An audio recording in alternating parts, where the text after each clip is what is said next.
Merci beaucoup, Monsieur le maire. Après ce débat passionné, je vais essayer peut-être, alors je ne sais pas, je ne suis pas membre du Parti socialiste, peut-être une motion de synthèse pour lequel je demanderai peut-être 3 minutes, puisque l'excellent premier adjoint, qui ne m'a pas convaincu d'ailleurs dans sa réponse, a fait 6 minutes alors qu'il devait en faire 5.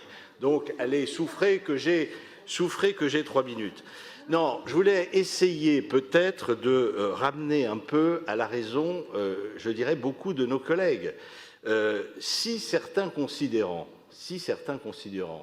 ont pu en choquer certains et certaines, nous nous adressons bien à l'ensemble des familles parisiennes, dans toute leur diversité, dans toute leur composition, quel que soit leur parcours. Et ça a été rappelé d'ailleurs par Emmanuel Grégoire, effectivement, et par Rachida Dati, qui est à l'origine de cette niche avec l'ensemble des membres du groupe Changer Paris.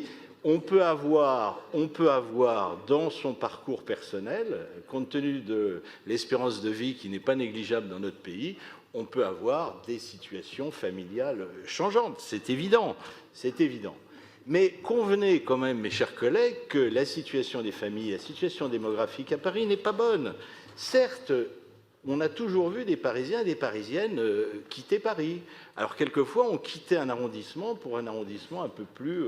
on passait du centre de Paris à un arrondissement périphérique. Maintenant, on voit des Parisiens et des Parisiennes qui quittent Paris pour la province, qui ne veulent plus vivre à Paris. Certes, la Covid est passée par là, mais c'est une réalité.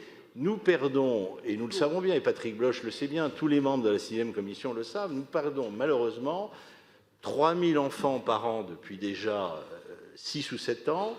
Nous avons perdu énormément l'année dernière, nous en perdrons moins cette année, on va revenir sans doute sur un rythme de 3 000 enfants. Mais si on additionne tous ces enfants qui ne sont plus scolarisés, mes chers collègues, c'est près de 100 écoles de 10 classes que nous pourrions fermer à Paris. Et si l'Académie de Paris nous a donné effectivement les postes jusqu'à maintenant, nous risquons de ne plus les avoir dans le passé. Alors certes, il y a une urgence climatique qui existe, mais il y a aussi une urgence de conserver des familles à Paris.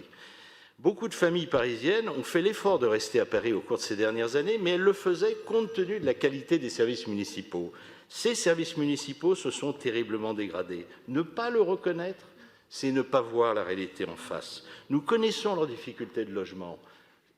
Et il faut faire en sorte que les services municipaux, pour qu'ils fonctionnent mieux, eh bien, que ceux et celles qui travaillent pour Paris aient la possibilité d'être logés dans les logements sociaux. C'est donc, mes chers collègues, Monsieur le Premier adjoint, Madame la maire, un ensemble de mesures qui doivent être mises au service des familles à Paris, si nous voulons conserver les familles dans toute leur diversité.